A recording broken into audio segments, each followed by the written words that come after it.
ste ma dnes večer v takom množstve privítali. No a kým začneme, jednu malú otázku. Tú prednášku môžem spraviť po slovensky, to je môj rodný jazyk, alebo po anglicky, tak ako chcete. A tiež po francúzsky, môžem sa pokúsiť po japonsky. A sú, ne? Ich hovorí, a než máš ho.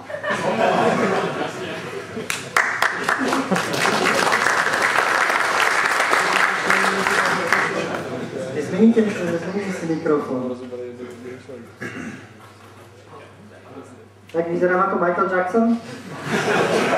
To je dobré.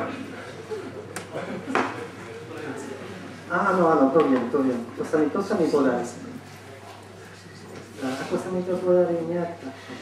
Čiže o animácia v HTML5. Vie niekto meno technológie pre animácie na internete? Kto povedal Flash? Nie. Nie. Flash je dobrá technológia, ale tak sa mi zdá, že už sám Adobe sa od nej dištancuje. A hlavne preto, lebo do prehliadačov teraz prišli nové technológie, sú 4, čiže nie je to až také jednoduché a preto dnes strávime hodinu nad tými 4 technológiami vysvetliť, že ktorá je prečo najlepšia a ako ich používať. Začneme s CSS3. CSS poznáte, to je technológia, čo bola vymyslená na štýlovanie textu, tučný text, kurzívny text a tak ďalej. A dnes sa z CSS dajú robiť všelijaké straničky. Napríklad toto, ale uvidíme ešte srandovnejšie. Dokonca sa dajú robiť trojrozmerná grafika z CSS. To sa mne zdá niečo úplne šialené, ale je to celkom dobre spravené.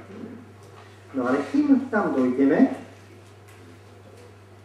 začnem s CSS tranzíciou.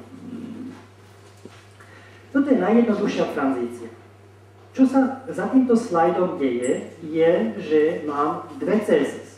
Začiatočnú CSS a začiatočnú tu, konečnú CSS. Keď kliknem na slajd, mám malinký kúsok JavaScriptu, ktorý zmení túto CSS za túto. Povedzme, že túto som nazval začiatok a túto som nazval koniec. To je môj JavaScript, ktorý zmení začiatok za koniec. A tým, že som upresnil vlastnosť vlastnosť tranzícia 1 sekunda, je prehliadač schopný vypočítať všetky tie prechodné kroky z jednej strany do druhej. Čiže bez toho, aby som ja to robil ručne, prehliadač vie vypočítať túto plynulú animáciu len tým, že dám začiatočnú a konečnú pozíciu plus túto hodnotu tranzícia 1 sekunda. No. Je tu teplo. Vo Francúzsku nie sú na to zvyknutí, že niekedy je ozajstná zima, tak zvyčajne netvoria. Ale tu ľudia vedia, ako kúriť. No, to sú tranzície. Animácie, čiže tranzície sú, keď chcete prejsť z jednej CSS na druhý, keď sa niečo stane. Animácie, tu sa vlastnosť volá animácia, WebKit Animation, a tie sú vhodné, keď chcete mať animáciu, ktorá beží, bez prestávky. Tu je syntax trošku iná. Vlastnosť sa volá animation a prvý parameter je meno animácie. A tú animáciu vy definujete týmto trošku divným syntaxom add keyframes meno a potom máte skupiny CSS vlastností. Prvá skupina s kľúčovým slovom from, ďalšia môže byť s kľúčovým slovom nejaké percento, 1%, 2%, 50 a tak ďalej. A posledná je tu alebo 100%. No a čo sa tu deje?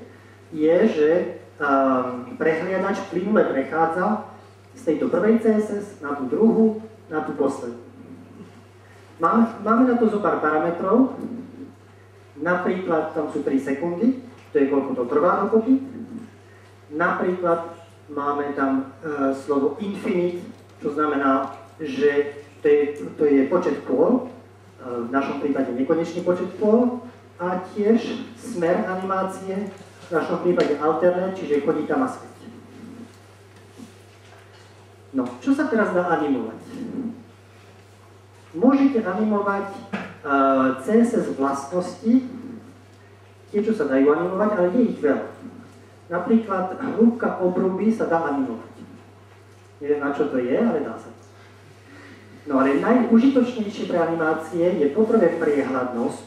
S tým sa robia veľmi pekné, efektívne animačné efekty. A druhá vec sú geometrické transformácie. No a našťastie, v CSS môžeme definovať geometrické transformácie vďaka heslu transform, za ktorým sa môžu pridať klasické transformácie ako translácia, rotácia, zväčšenie, zmenšenie a skew, to je deformácia. To je deformácia od ortonormálnej bázy. Týchto 20 a 20 stupňov to sú os x a os y, ktoré otočíme o 20 stupňov a tým sa celá báza deformuje. No a pravda, že na tomto slajde, aby to pekne vyzeralo, som tie transformácie dal do animácie. Normálne, keď len pridáte transformáciu, tak máte otočený obrázok a to je všetko. Nehybe sa to. Takže, v zhrnutí. Tranzície z CSS transition, prepáčte, na to môžete nastaviť delay, je počiatočne oneskorenie. Môžete povedať, že tá animácia sa začne až sekundu alebo dve po začiatku. Pravda, že máte trvanie. Timing function je profil rýchlosti. No a našťastie v CSS tá rýchlosť je nastavená tak, že keď sa animácia začína, tak je trošku zrýchlená a na konci je trošku spomalená, čo pekne vyzerá. Čiže zvyčajne sa s tým nemusíte hrať, lebo tie základné hodnoty sú dobré. No a posledná možnosť je Transition Property, to je keby ste náhodou nechceli animovať všetky možné CSS vlastnosti, ale len jednu, tak môžete upresniť, či ktorú chcete. Pre animácie časová kontrola je viac menej tá istá, ale tiež môžete upresniť smer, čiže tam späť alebo tam späť.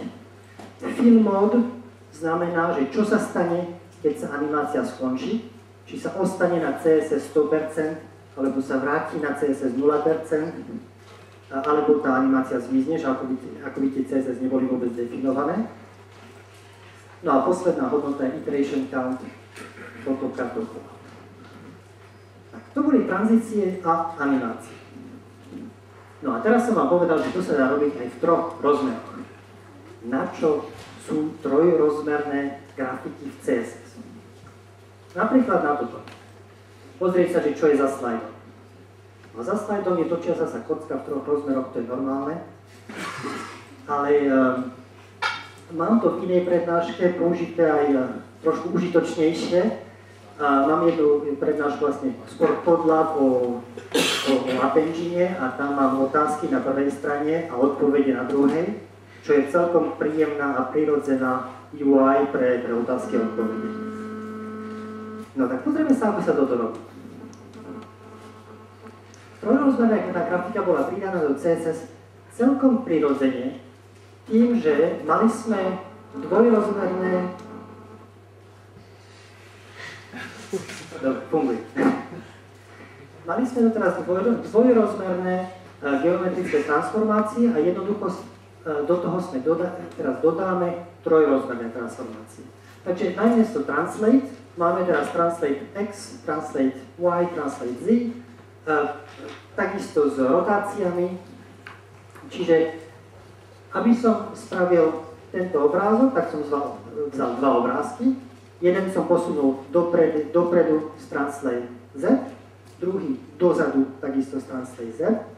Potom som tie dva obrázky dal do jedného divu a ten div som roztočil s rotáciou okolo osy Y. Veľmi jednoduché. Akurát, že bohužiaľ to nie je tak jednoduché. Tí, čo tú špecifikáciu špecifikovali, asi si mysleli, že my informatici potrebujeme nejakú zábavu a dali do toho zo pár pascí a zo pár polien pod kolena. Tak poďme do pascí. No, keď spravíte to, čo som vám práve teraz povedal, tak to vyzerá takto. Niečo tam chýba. No, chýba perspektíva. Bohužiaľ, predvolená hodnota je bez perspektívy. Keď chcete, aby to vyzeralo tak, že predmet ďaleko je malý a predmet blízko je veľký, musíte ručne dodať hodnotu, perspektívu napríklad 1000 pixelov. No čo je tá perspektíva? To je vzdialenosť medzi okom a obrazovkou. Tento obrázok asi poznáte, to je ako sa vypočítava trojrozmerná grafika. Čiže máme tam oko, obrazovku a trojrozmernú kocku a to, čo chceme vypočítať, je, že ako sa tá kocka premieta na obrazovku. Na to natiahneme lúč od oka do rohu kocky a tam, kde ten lúč pretne obrazovku, tak tam chceme zapnúť ten náš pixel. No, keď sa pozrieme na tento obrázok, tak čo je tam známe? Súradnice tej kocky v troch rozmeroch sú známe, x, y a z. A keď k tomu dodáme tú červenú šipku, tu je naznačená F, lebo v optike sa to tiež volá fokálna ohnisková vzdialenosť. Keď upresníme tú hodnotu, tak máme všetko, čo nám treba, aby sme vypočítali súradnicu toho pixelu na obrazovke vďaka teorému. Niekto sleduje? Vďaka teorému. Grécky matematik. Nie Pythagoras. Filip, máš nejaké trička? No, takže je krásne Google tričko. Euklides. Nie Euklides. Tu máme dva trojuholníky, je tam jeden trojuholník v druhom. Thales, kto povedal Thales? No, tam v zelenom tričku. Ďakujem. No a hlavne som vám tento obrázok ukázal, aby ste videli, že keď vzdialenosť medzi okom a obrazovkou, keď tá vzdialenosť je nekonečno, čiže oko je niekde tam v frontári, tak všetky tie lúče sú vlastne paralelné so Zemou a tým pádom, či tá kocka je blízko alebo ďaleko od obrazovky, sa premieta do toho istého bodu. Čiže nekonečná perspektíva, to znamená, že nie je žiadna perspektíva. Objekty blízko a ďaleko vyzerajú rovnako. No, tak teraz vieme o perspektíve. Vzali sme 6 obrázkov, poskladali sme z nich kocku, dali to do divu a poďme roztočiť ich. Teraz to už musí fungovať. Skúsime?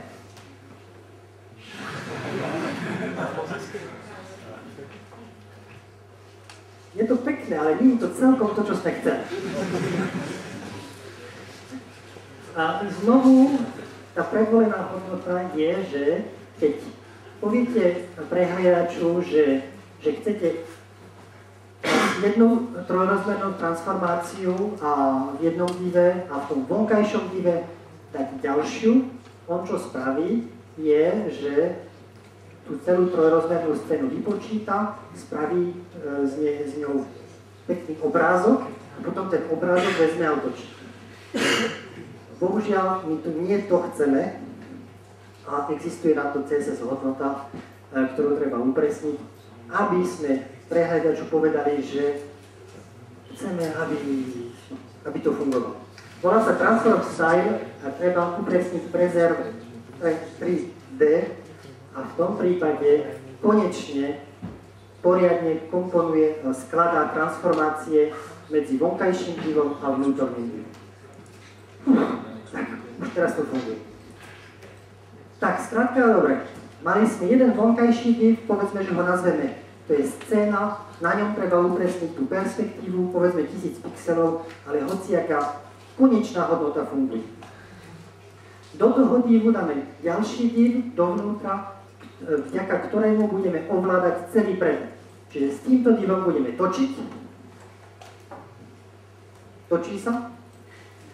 A na ten div upresníme Transform Style Preserve 3D, aby prehliadač korektne skladal transformácie. A teraz dovnútra, vďaka trojrozmerným transformáciám, dáme tie naše tých 6 obrázkov a tým pádom to môžeme teraz všetko roztočiť. Tak, toto je celý kód tejto trojrozmernej kocky. Čiže vidíte, že tam máte scénu s perspektívou, objekt z Transform Style Preserve 3D a potom tu tých 6 obrázkov, čiže 2 tak, dopredu dozadu, 2 tak doľava, doprava otočené a 2 tak hore dole otočené a z toho je kocka. No a teraz, čiže vidíte, je to všetko veľmi jednoduché, celý kód je na jednom slajde, no ale predsa som trošku zašvindloval, celý kód mi nevošiel na jeden slajd, tak niečo som vynechal. Kto na tomto sleduje, aby videl, že čo som vynechal. No, HTML je vnechané, to je pravda. HTML je vonkajší div, ktorý sa volá scéna, vnútorný div, ktorý sa volá objekt a v tom 6 obrázkov. To je HTML. Animácia. Kto povedal animácia? Áno, presne tak. Keď vidíte vlastnosť na objekte, je tam veľký transform, to je len štatická trojrozmerná transformácia. Keď chceme, aby tá kocka sa točila, tak namiesto tej transformácii chceme animáciu a do animácie dáme, že sa točí medzi napríklad 0,00 stupňov na každej osi do jedno kolo tak, 2 kola tak a 3 kola hen. Výborne, tričko.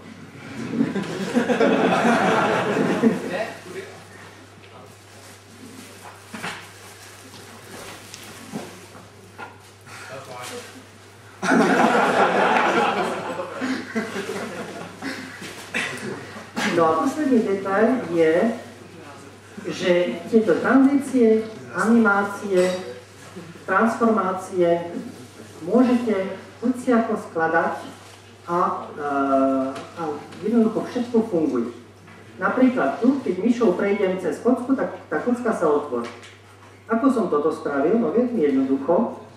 Vidíte, že tu používam tieto transformácie, aby som umiestnil obrázky na nejakú vzdialenosť od centra. Tu je 150 pixelov. Jednoducho som dodal ďalšie CSS, ktoré majú selektor s kľúčovým slovom Hoover a v nich namiesto 150 pixelov od centra sú tie obrázky vzdialené 250 pixelov od centra. A tým, že som na každý obrázok pridal vlastnosť transition, tak keď myšou prejdem cez kocku, tak bez toho, aby animácia sa prerušila, zmení sa CSS, čiže sa zmení pozícia tých obrázkov a kocka sa otvorí.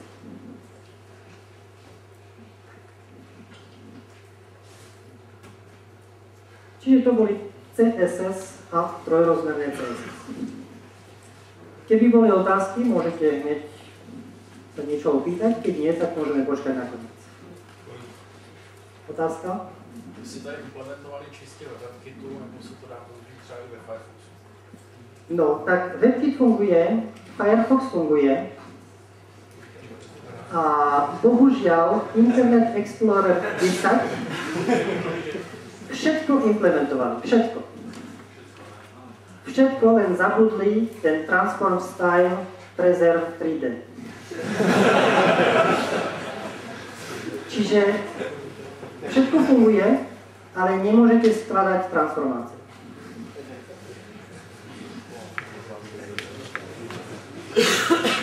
Je to trošku chyba.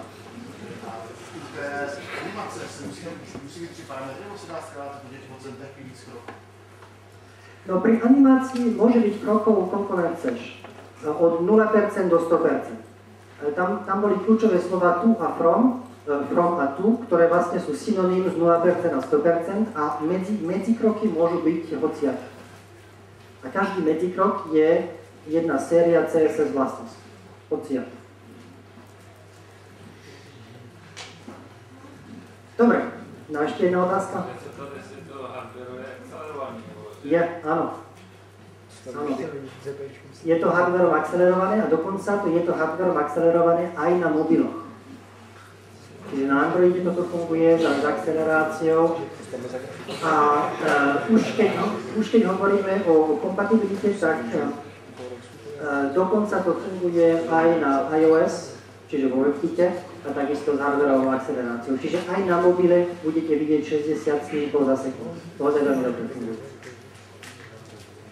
No, ale jednu vec sa v CSS nedá robiť a to je vector graphics. Bohužiaľ ani HTML, ani CSS na to neboli definované. Keď chcete kresliť niečo komplikovanejšie ako krabicu, napríklad, kruh, treba vám na to niečo iné a to je scalable vector graphics. Ale tu sa menej ide, no práve, že Scalable Vector Graphics je hlavne na to dobrý, že vektor grafika môžete zväčšiť na hociaké rozlíšenie a vždy vyzerá perfektne. Ale menej sa vie, že v SVG sú tiež možnosti pre animáciu. A že môžem tohto panáčika poslať surfovať do nebes. A toto všetko je čisté SVG bez žiadneho JavaScriptu. Tak poďme sa pozrieť, ako to funguje. A dokonca na to mám aj takéto srandovné kontroly, a tie sú tiež spravené čiste SVG. No, najprv SVG je pravda, že primitívy, čiže základné formy, základné tvary. Keď chcete začať definovať obrázok SVG, na to je tag, ktorý sa volá SVG. A dovnútra môžete pridať čiary, obdĺžniky, kruhy, text, obrázky a tiež jedna primitíva celkom dôležitá je vektorová cesta. Tá sa volá path. A v atribúte D máte túto kašu písmen a číslic, ktorú nemusíte celkom pochopiť. Prosím vás, nepíšte to rukou, používajte nejaký software ako Inkscape na tieto formy. No ale treba o tom aspoň trošku vedieť, tak na tomto slade je to všetko vysvetlené. Syntax je vlastne všelijaké písmená pre rôzne akcie a čísla sú súradnice.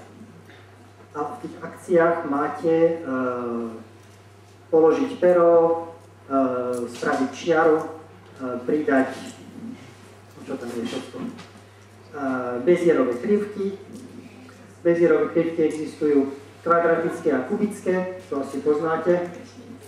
Kubické sú tiež, ktoré majú dva body, začiatočný a konečný a jeden kontrolný bod. V tom kontrolnom bode sa stretávajú tangenty.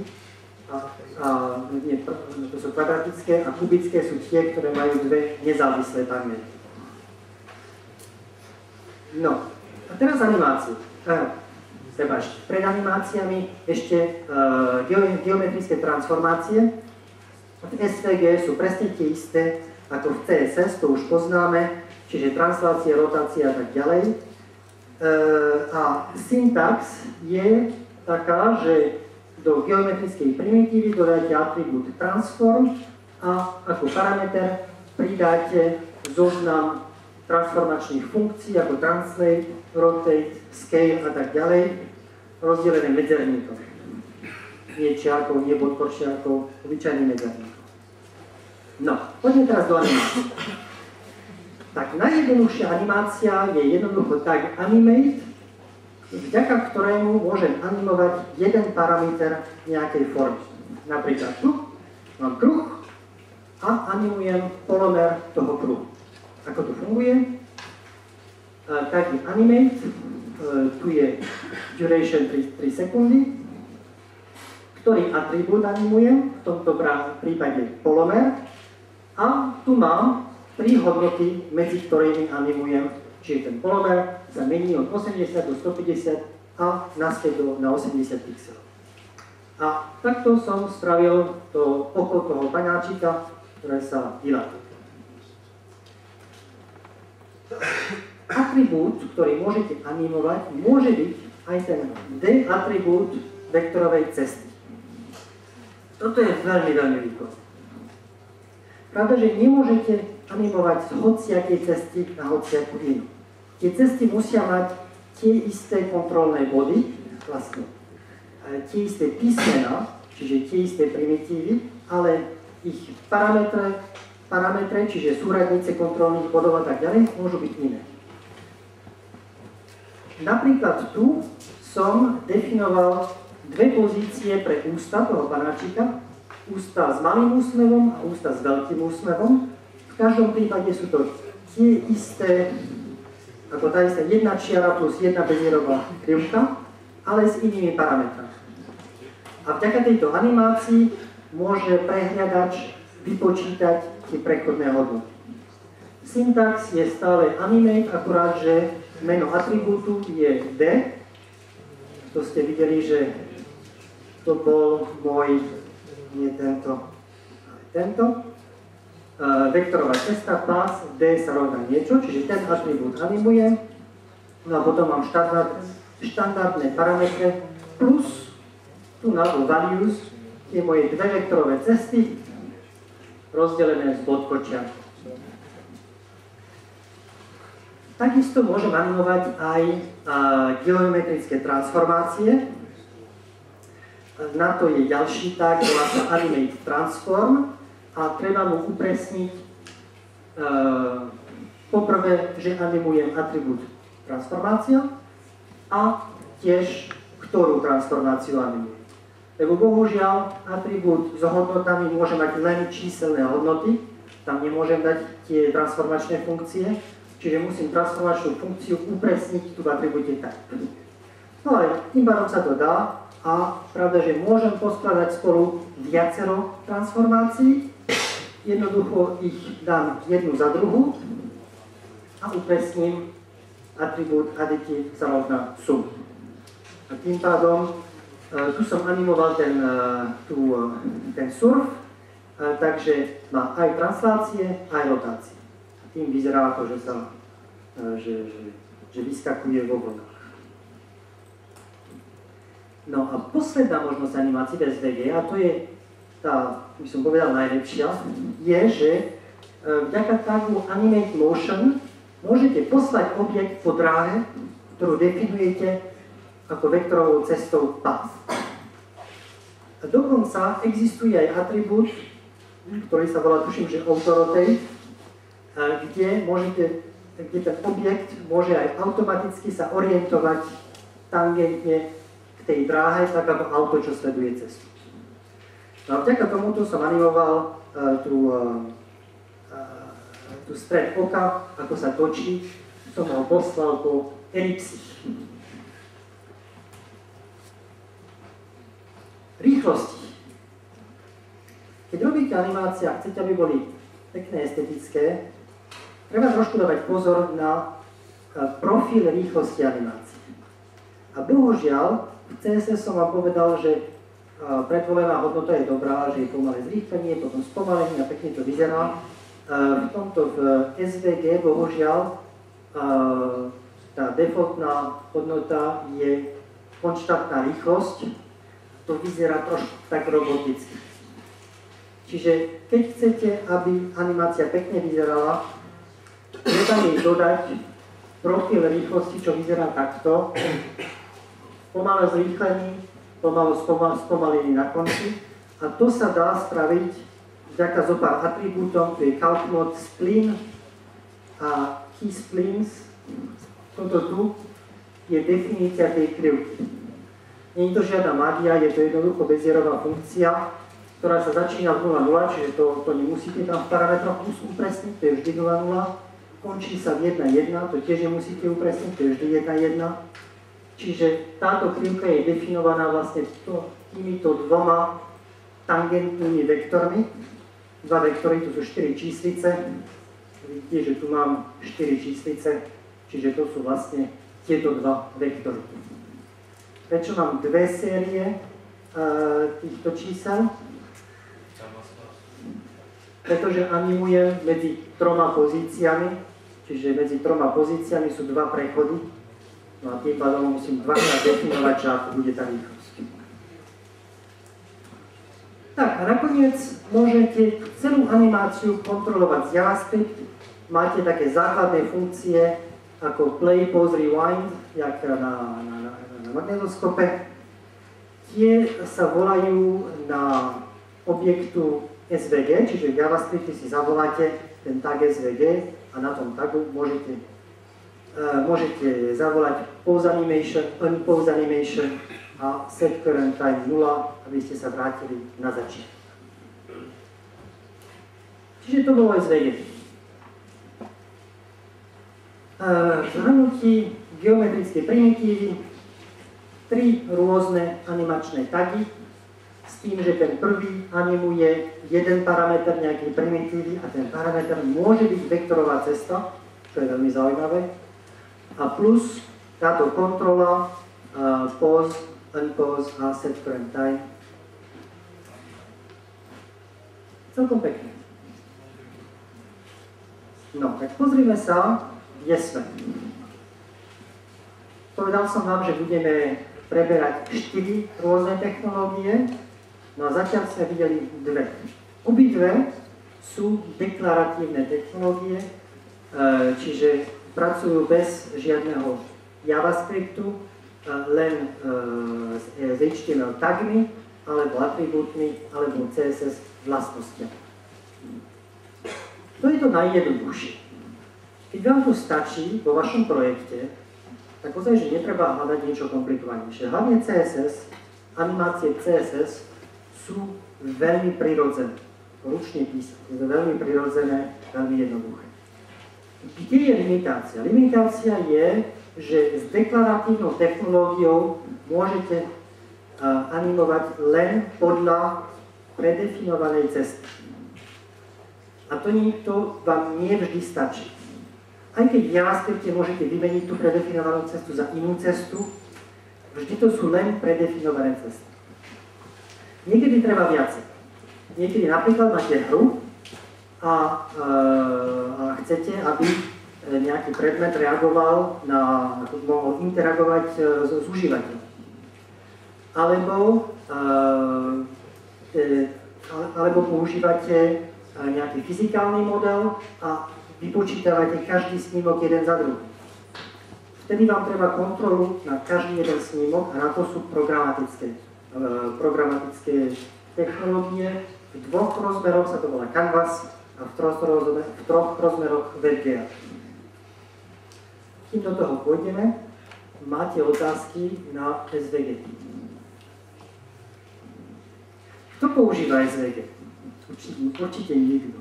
Á, tam je zo pár ľudí, dobre. No. Dá se na nějaký SVG element aplikovat nějaký CSS selektor, nebo to jsou oddělený jakoby světy? Podľa mňa dá sa, pravda, že hej, SVG je zapojený do normálneho domu. Dom ako, nie ako doma, ale dom ako dom. A tým pádom môžete na to aplikovať selektory. Iné otázky? Áno? Jestli sú nejaké editory na SVG? Inkscape. Illustrator, no, tiež dobré. Inkscape bohužiaľ je dobrý, je to open source. Jediné, čo mne v tom chýba, je, že nemá podporu pre animáciu. Čiže len štatické SVG tam môžete definovať. No, čo je predsa užitočné. Napríklad tam, jak som ukazoval, ako som animoval ústa toho padáčika, že mám jednu formu malý úsmev a druhú formu veľký úsmev, tak pravda, že tieto dve formy som si nakreslil v Inkscape. A zapísal som to do súboru a potom z toho súboru som to vyhľadal a prekopíroval do mojej stránky. A pridal animáciu vďaka tomu tagu animáciu. Ale rád by som bol, keby to bolo bez kódovania. Neviem, či Illustrator podporuje animácie bez VG. Tiež nie. Tiež. Bohužiaľ. Tak, poďme do Canvasu. Na čo je Canvas? Napríklad, jak som povedal, keď máte fyzický model, potrebujete každý snímok vypočítať nezávisle. A na to vám treba Canvas. Napríklad tu používam fyzický model z framework Box 2D Web, určite ho poznáte. Tak poďme sa pozrieť, ako to funguje. Canvas je to tag, ktorý sa volá Canvas. Keď ho chcete používať, upresníte tento tag a na ňom je jeho rozmer. Bohužiaľ sú dva možné rozmery. Jeden je s atribútami width a height a druhý je so štýlom width a height. A tie dve veci robia dve úplne iné veci, ale tak iné, že keď nedáte tú istú hodnotu, tak to nefunguje. Trošku presnejšie, atribúty width a height, to je veľkosť súradníc. Nie to, čo je vidno na obrazovke, ale súradnice. Čiže vy potom, keď do toho kanvasu budete kresliť obdĺžniky so súradnicami, to je veľkosť vašich súradníc. Štýl width a height je veľkosť toho kanvasu na obrazovke. No. Ale bohužiaľ je to tak implementované vo všetkých prehliadačoch, že keď nedáte tie isté súradnice a veľkosť na obrazovke, tak to prehliadač zväčší ako bitmap. Čiže bude to škaredne pixelizované, to je úplne zbytočné a tým pádom jediné priateľné hodnoty je, aby tieto dve veľkosti ste usadili na presne to isté. Keď chcete používať Canvas, tak vám treba grafický kontext a ten sa dá dať veľmi jednoducho. Tak Canvas si v JavaScripte zavoláte a zavoláte na ňom funkciu getContext s parametrom 2D a vďaka tomu máte grafický kontext. Všetky funkcie Canvasu sa volajú na tomto kontexte. Všetko sa robí na tom kontexte. S tým kontextom môžete definovať štýl čiar, môžete kresliť a môžete definovať geometrické transformácie. Treba trošku vysvetliť, že ako sa s Canvasom kreslí, lebo máte tie základné funkcie, čo vyzerá ako kreslenie, ako move to, line to, rectangle, circle a tak ďalej, ale tie vlastne len v pamäti definujú kresliaci path, kresliacu cestu. Tie sami o sebe na obrazovku nič nezobrazujú. To je ozaj len v pamäti. Čiže najprv si definujete obrázok v pamäti a potom zavoláte buď funkciu stroke, keď chcete to čiarou prekresliť, alebo funkciu fill, keď chcete vyplniť tú formu. Alebo aj obidvoje, to tiež funguje. Základné formy sú tie zvyčajné, čiara a tak ďalej. Existujú aj obrázky. A obrázky sa dajú používať veľmi jednoducho. Pozerajte sa aj na túto stranu. V kontexte je funkcia drawImage a tá funkcia berie ako parameter normálny HTML-ový image. Čiže taký, čo definujete ako new image v JavaScript. Len treba dávať pozor na to, že keď definujete new image a dodáte mu nejaký source, tak nejaký čas to nabere, aby sa ten obrázok naložil. Čiže keď ho naozaj chcete dať na obrazovku, tak to treba dať do onload alebo podobné javascriptické triky.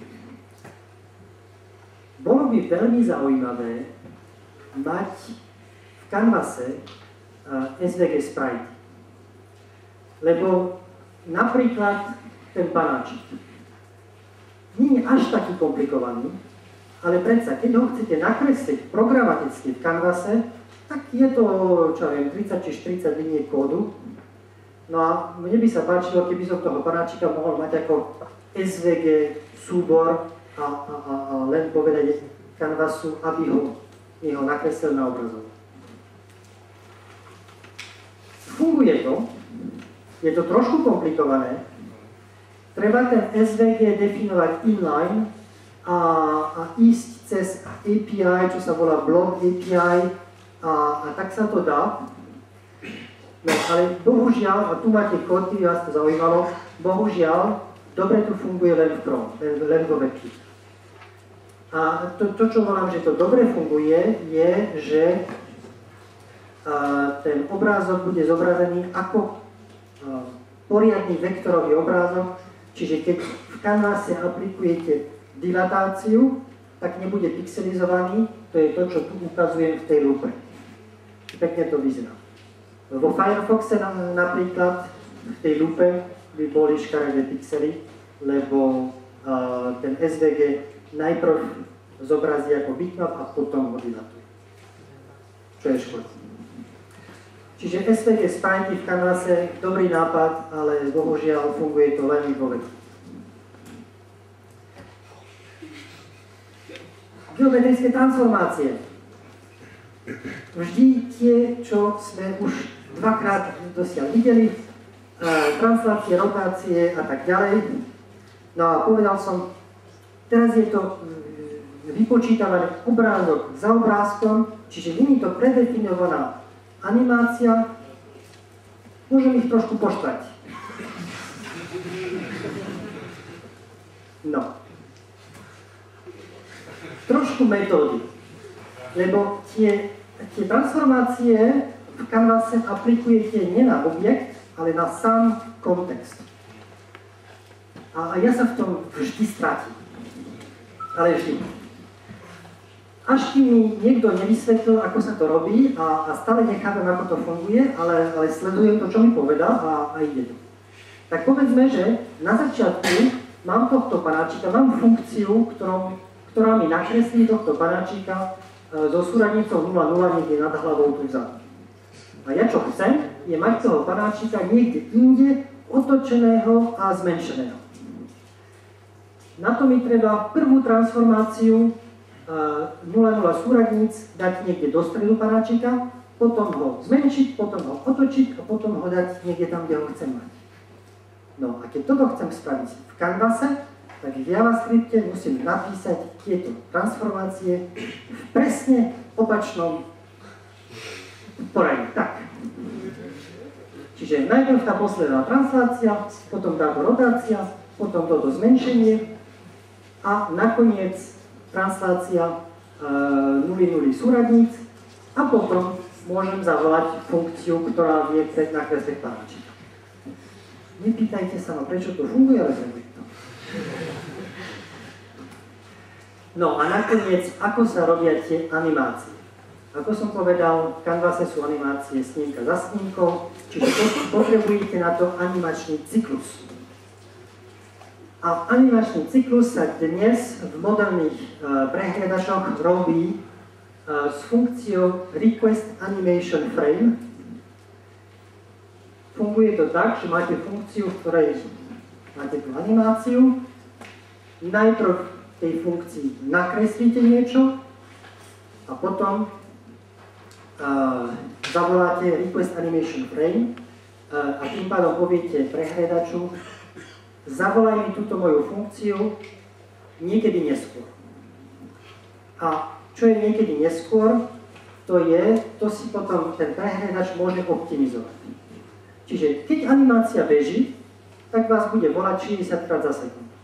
Lebo target je 60 snímok za sekundu. Ale keď napríklad váš tab s animáciou je schovaný, tak môže animáciu zastaviť. Čo čo je veľmi, veľmi užitočné, hlavne keď ste na telefóne a tá animácia vám žere vada. No a tu som dal druhý cyklus, lebo som vám chcel ukázať, ako sa používa fyzický model. Ten, ktorý som vám ukázal na začiatku, tie kocky, čo padali, tak fyzický model funguje tak, že ten model, na to používate nejaký framework, ja som použil Box 2D Web, ten vám každú 60 sekundy vypočíta nové pozície sveta, čiže tých kociek. A nezávisle od toho mám druhý animačný cyklus, ktorý zase každú 60 sekundy, keď prehľadač rozhodne, že to je najvýhodnejšie, mi zobrazí terajší stav sveta na obrazovke. Čiže dva animačné cyklusy. A to bol Canvas.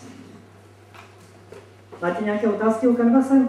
Canvas je asi ten najlepšie podporená technológia vo všetkých prehliadačoch, lebo už aj Internet Explorer 9 má Canvas a v Internet Explorer 10 dokonca už máme aj Request Animation Frame a tá Request Animation Frame je dosť jednoducho emulovať, keď potrebujete podporiť aj i9. A pravda, že Chrome a Firefox a Opera v toto všetko fungujú.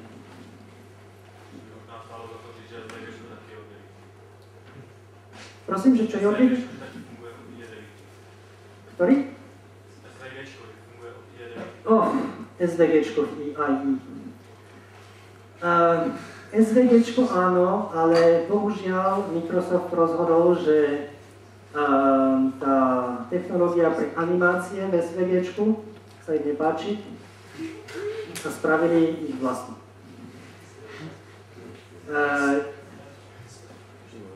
Čiže bohužiaľ tie animácie v Internet Explorer a SVGčku nefungujú ani 10.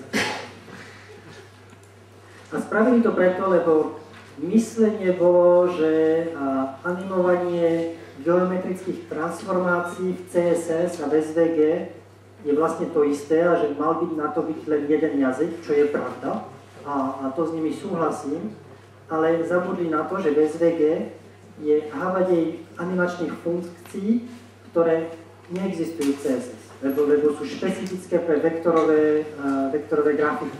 Jak napríklad animovať vektorovú cestu. V CSS vektorová cesta neexistuje, čiže nemôžete ju animovať. A takisto animovať podľa vektorovej dráhy. To tiež sa v CSS nedá. Tak, poďme ďalej. Posledná technológia pre animácie WebGL, ktorý je vlastne Canvas, ako sme videli, ale v 3 rozmeroch a nie 2. Na čo je WebGL? Na trojrozmerné obrázky, poďme sa pozrieť. Pripravení? Ideme. No, toto keď ukazujem, zvyčajne skrachujem, ale uvidíme, či to teraz lepšie ide. Vidno niečo. A už tu prichádzajú, možno, že spoznáte týchto panáčikov.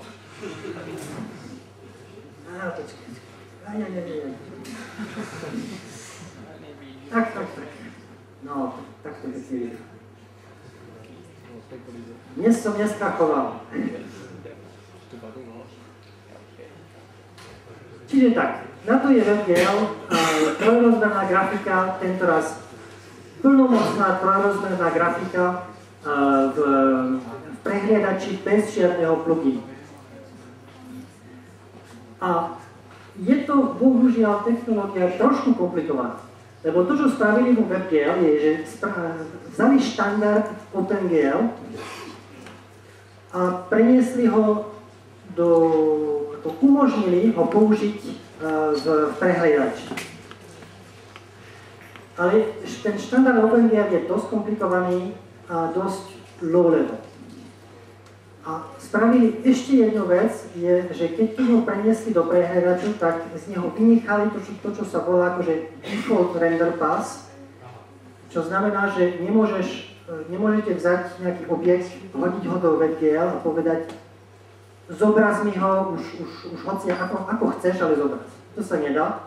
Žiadny default render path neexistuje, aby sa hocičo objavilo na obrazovke, treba napísať shader. V jazyku GL Shader Language. To je trošku komplikované. Našťastie existuje framework 3.js, ktorý to veľmi zjednoduší. Ja napríklad vôbec neovládam ten shader language, raz sa to naučím, zatiaľ neovládam, ale v 3.js je toľko preddefinovaných shaderov, že mi to úplne stačí. Tak poďme sa pozrieť, ako to funguje. Na používanie 3.js vám treba kameru, osvetlenie a točiť. No ale začína sa to trošku blue code, treba vytvoriť ten renderer a vlastne tuto nevidíte, ten renderer on sám definuje trojrozmerný canvas, čiže táto canvas a on sám ani zavolá tú funkciu getContext s parametrom tentoraz nie 2D, ale WebGL. Vy len dodáte ten, čo sa volá DOM element, to je ten canvas, niekde ho strčíte do vašeho domu. Za tým potrebujete kameru. Tu mám kameru, čo sa volá perspektív kamera. Umiestním ju niekde do mojej scény. 300, tu je Z300, to je ku mne, aby niečo videl. Osvetlenie, najjednoduchšie osvetlenie je directional light, to je obyčajný lúč len so sferom. A teraz mi treba niečo zobraziť, povedzme kocku. V 3.js geometrické formy sa volajú mesh a majú dve súčiastky. Prvá je geometria, forma, a druhá je materiál, to ako vyzerajú. No, tu som použil geometriu Cube Geometry, čo je obyčajná kocka, a materiál Mesh Lambert materiál s textúrou. A vyzerá to, počkajte, ešte nie. A už keď mám tieto všetky veci, vytvoríme scénu a do tej scény suniem predmet a osvetlenie. A nakoniec zavolám funkciu render s kamerou a mám kocku. Kocku bez animácie. Zatiaľ je to len tá kocka štatická. Trošku sa tu vrátim. Lambert materiál, možno, že nie všetci ste zoznámení s tým, čo vymyslel pán Lambert. Lambert materiál je komplikované slovo na najjednoduchší model osvetlenia, v ktorom, keď osvetlenie prichádza kolmo, tak je osvetlenie maximálne a keď prichádza paralelne, je osvetlenie minimálne. A medzi tými obyčajné interpolácie. Takže kocka. Keď to chcete točiť, treba vám animačný cyklus, ktorý je presne ten istý ako predošle v canvase, lebo toto je canvas a používa sa na ne znovu request animation frame s callbackom na tú istú funkciu. A to, čo som vám nepovedal pred chvíľou, je, že definícia v štandarde tohto callbacku má jeden parameter, ktorý je čas. Čiže ten nemusíte si tam sám nejak vymyslieť, ten čas vám je podaný, keď prehliadač zavolá ten animačný callback. No a aby sa tá kocka točila, podľa času jej dodám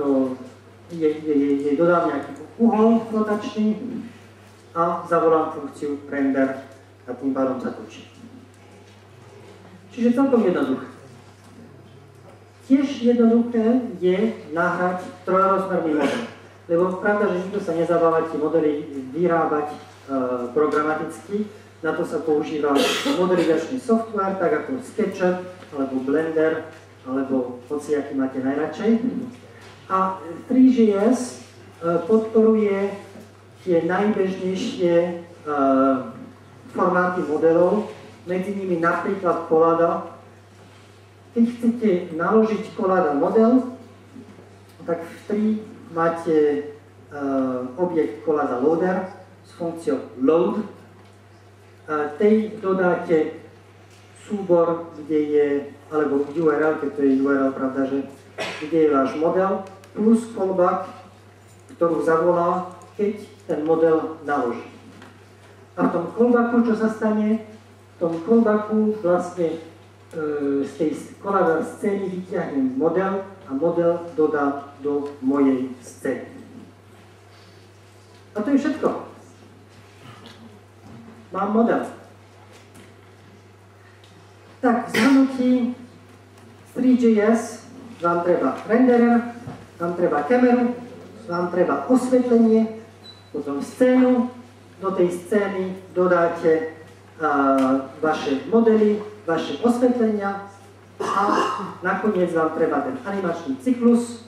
V cykluse sa umiestnite predmety tam, kde majú byť podľa času, potom zavoláte render scénou a s kamerou a ďalší cyklus vďaka funkcii request animation frame.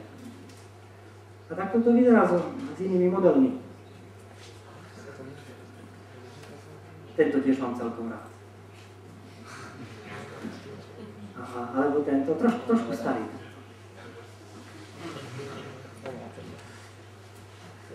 Čiže tak. To boli tie všetky 4 rôzne animačné technológie, ale ešte niečo vám chcem ukázať v tomto vo WebGL. Lebo zatiaľ som vám ukázal len, ako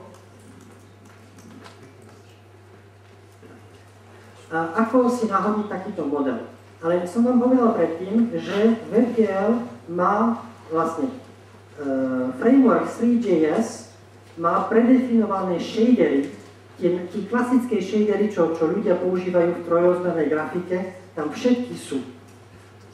Obyčajná farba s osvetlením, to je to Lambertové osvetlenie, takisto textúry, ale dá sa aj lepšie, toto je normal map.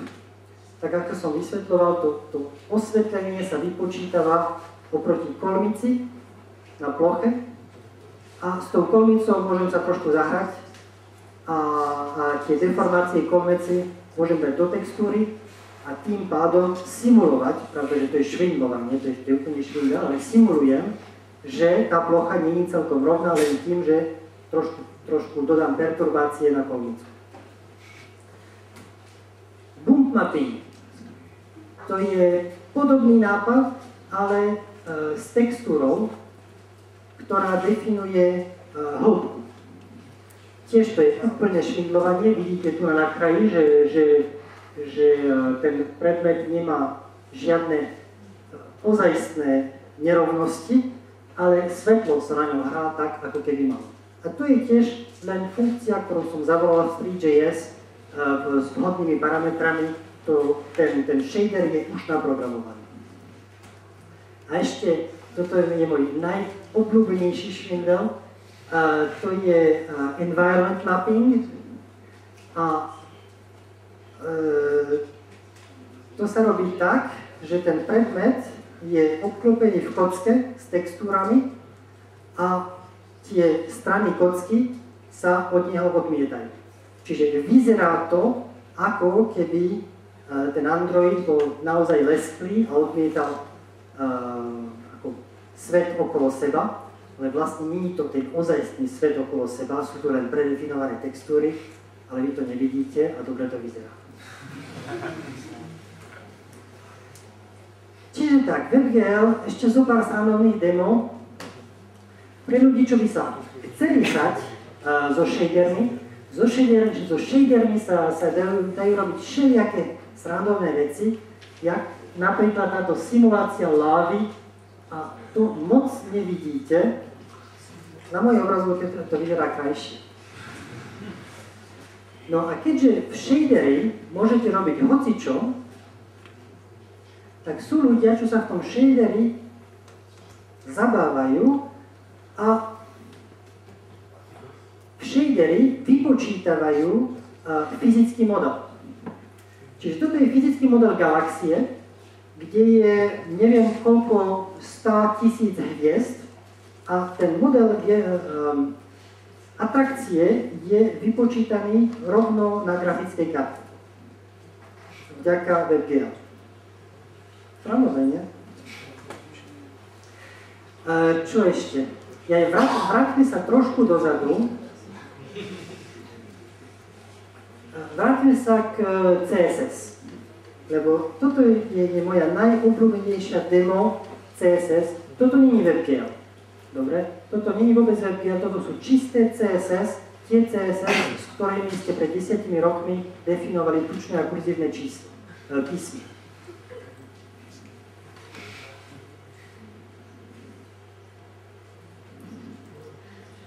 Celkom dobre.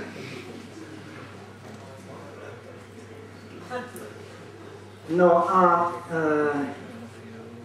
keď chcete vidieť viacero takýchto pekných demo, tak môžete ísť na website Chrome Experiments a máte ich tam dosť veľa.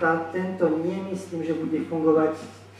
Nie, to je jediný, na ktorý mi bolo treba internet a nemám ho.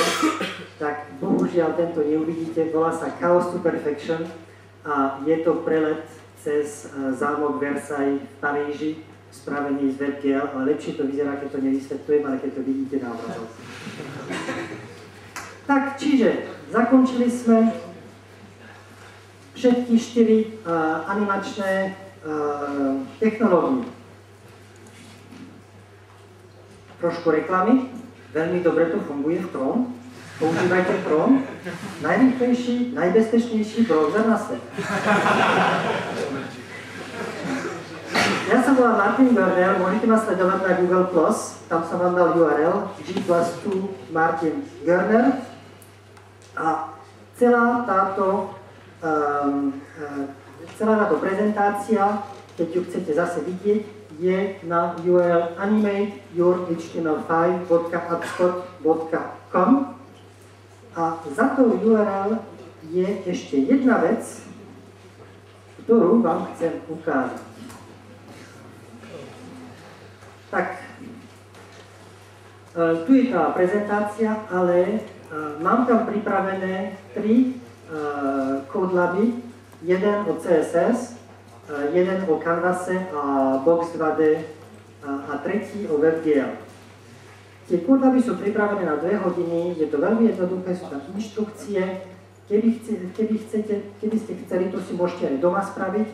A takisto vám navrhujem, keby organizátori vám chceli zorganizovať sociálny CodeLab, kde si jedni druhým pomáhajú. Je to dosť jednoduché a už viackrát som to robil, čiže viem, že v tých CodeLaboch nemá byť problém. A je to celkom zábava, čiže len taký návrh, sociálny CodeLab. A mohlo byť napríklad, že pivo, keď niekomu nájdete bug a mu ho opraviť. Takže koniec animácií. Máte otázky? Prosím. Já se poptám možná trošku mimo.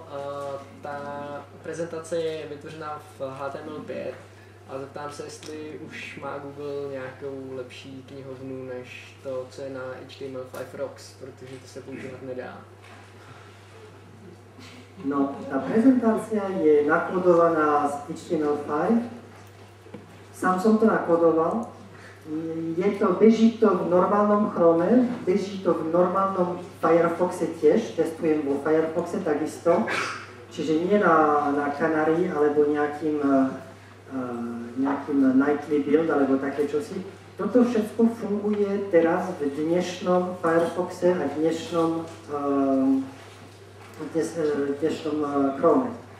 Spíš ta otázka je, jestli ta prezentační knihovna, ten JavaScript, který je pod tím, tak jestli už je to nějakým způsobem vydaný, nebo jestli se používá ta interní cena. A tak áno, chápem. Na tie slajdy som použil ten JavaScript, ktorý bol vytvorený pôvodne pre I.O. 2011, ktorý ešte existuje na code Google.com ako Google slides IO 2011, ale takmer všetko som predpísal, čiže moc vám to nepomôže. Ale viem, že minulý rok tento Erik Biederman zostavil tieto nový JavaScript pre prezentácie, ktorý sa volá Google I/O 2012, ktorý je modernejší, je v ňom viacej, napríklad používa SASS pre CSS a tak ďalej. Nie ten som použil, lebo toto som začal predtým, ale nová verzia existuje, keby ste ju chceli znať. Ale ináč to všetko sa dá robiť len ručne, JavaScriptom. Poďme. Ja nemám rád frameworky, ja len píšem JavaScript. Iné otázky? Áno? Jaká je teda obecná použitelnost těchto technologií, když to teda nefunguje v tom Internet Explorer, nebo respektive co všechno s ním funguje? Tak, CSS, transformácie, animácie fungujú v Internet Explorer. Jediné, čo nefunguje, sú tie trojrozmerné CSS transformácie. A keď ich máte dostatočne jednoduché, tak sa to dá nejak... niečo sa s tým dá spraviť. Lebo sú implementované, to ma tak strašne štve, že sú tie CSS trojrozmerné transformácie implementované, jediné, čo chýba, je to heslo, ktoré dovolí ich skladať medzi dvoma divami. To je zhruba nejaký verze? Je 10, verzia 10. No potom SVG dnes funguje celkom dobre všade, akože statické SVG, animované SVG fungujú tiež veľmi dobre, okrem IE, lebo tam majú iný názor na to, ako sa majú robiť animácie. Canvas funguje všade, funguje dobre všade, WebGL funguje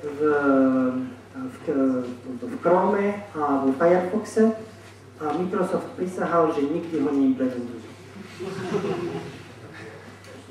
Čiže WebGL je akože tak najexperimentálnejší a WebGL je jediná z tých technológií, ktorá ešte nie je oficiálna, akože oficiálny dvojité V3C projekt.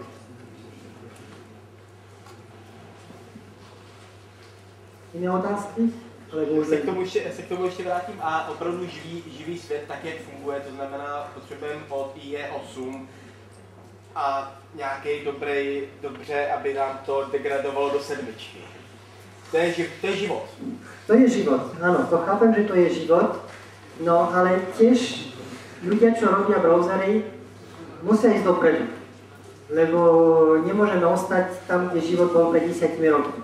Tak chápem, že ľudia, ktorí dnes chcú toto používať, máte na výber vlastne ponúknuť užívateľom jednu verziu, ktorá funguje s animáciami pre Chrome a Firefox a druhú verziu, ktorá je degradovaná, ktorá je iná verzia toho websiteu a ktorá funguje pre Internet Explorer a nižšie verzie. Čo nie je ideálne, ozaj to nie je perfektné, ale tá situácia sa bude len zlepšovať. A o animáciách, keď už sa pozeráme teraz ozaj na 5 rokov dopredu, je nový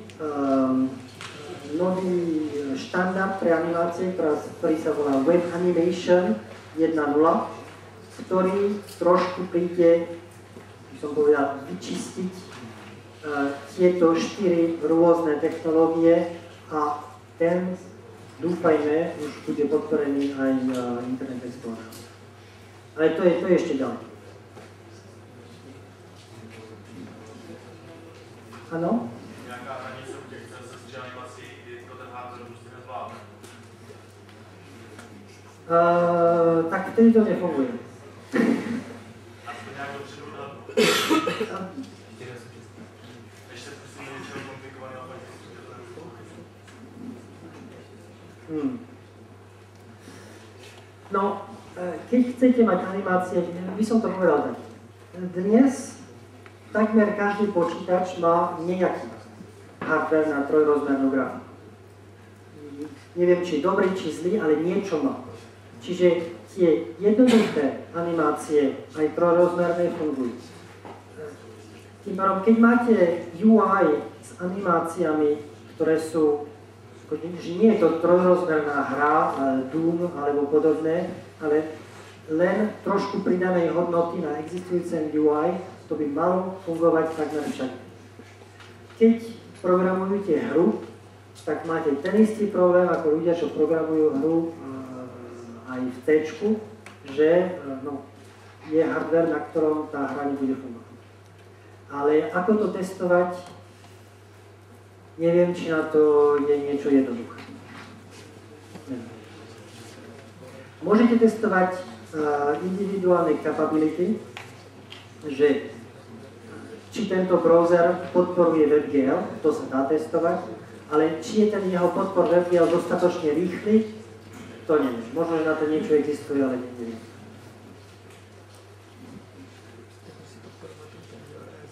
Tak čo, ideme na pivo? Dobre, tak poďme, ďakujem vám veľmi pekne.